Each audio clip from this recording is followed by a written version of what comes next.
Baie welkom by die Goeie Boek, week 23. Ons is hierdie week in een van die bekendste skrifgedeeltes, nie net in die Bybel nie, maar ook in die hele wêreld. Jy sal nie glo nie, maar soveel van die wêreld, selfs buite Christendom, en die mense se wêreldsbeskouing is gebou op die radikale preek van Jesus in Matteus 5 tot 7.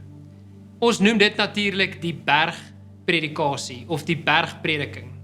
Die beste preek wat nog ooit gepreek is in die geskiedenis van die wêreld, is vir ons opgeskryf in Matteus 5 tot 7. Ons het die voorreg om by ons Here en ons Meester self te gaan leer, dat as hy sou kon gepreek het vir ons vandag, dan sou hy baie in die lyn van Matteus 5 vir ons gepreek het. Matteus 5 is revolusionêr anders. Jy moet weet, Matteus 5 daag alles wat hulle in daai tyd geken het Jesus kom uitdaag. En hy het dit kom sê, hier is 'n ander tipe lewenstyl wat ek wil hê julle moet aanneem. Glad nie soos die een wat jy al eers anders in jou lewe van gehoor het nie. Maak nie saak wat die filosofie of die Griekse godsdienste of die Romeinse afgode van daai tyd kon gewees het nie. Jesus kom en hy sny deur al daai, selfs deur die Jode se wet. En die Jode, weet ons, was die uitverkore volk van God gewees. En hier kom Jesus en hy sê vir hulle, dit wat hy voorstel, is nie net 'n uiterlike wetsonderhouding van rituele en feeste en sondeoffers nie. Hy kom stel 'n lewenswyse voor waar daar 'n verandering in jou hart moet plaasvind. Hy kom sê vir ons iets van 'n dieper geregtigheid, wat hy wil hê moet laat heers in ons lewe. Maar nie net geregtigheid nie, aan die ander kant ook waarheid. En dit was revolusionêr geweest.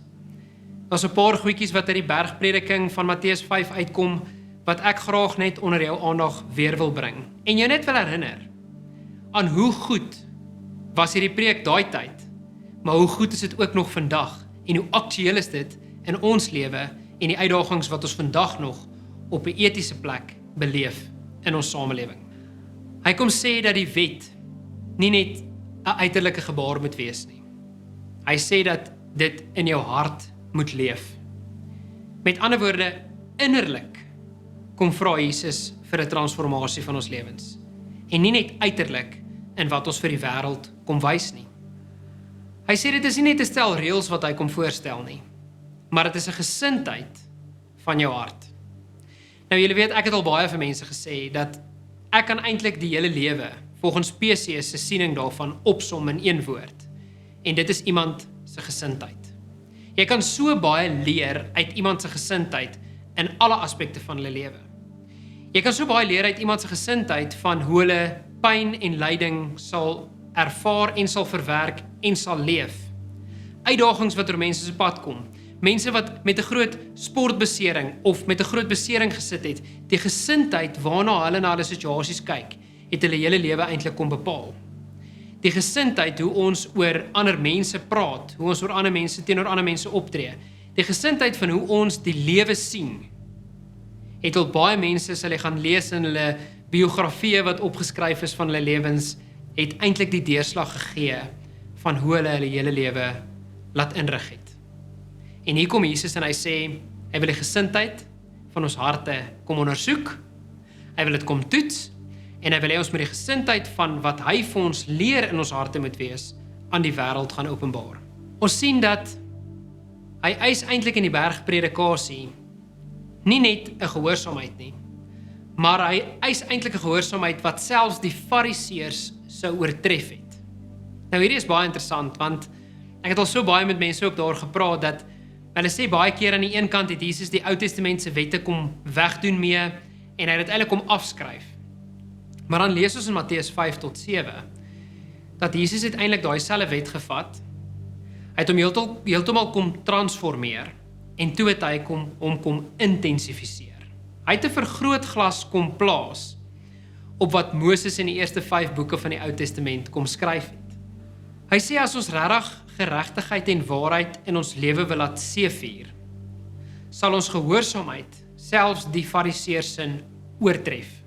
En daarmee bedoel hy, julle sal selfs meer gehoorsaam wees aan hierdie lewenswyse wat Jesus vir ons kom leer, as wat die Fariseërs in daai tyd die wet onderhou het, en al 633 wette van die Ou Testament onderhou het. Hy kom leer byvoorbeeld daardeur dat ons moet vergifnis en liefde aan ons vyande betoon.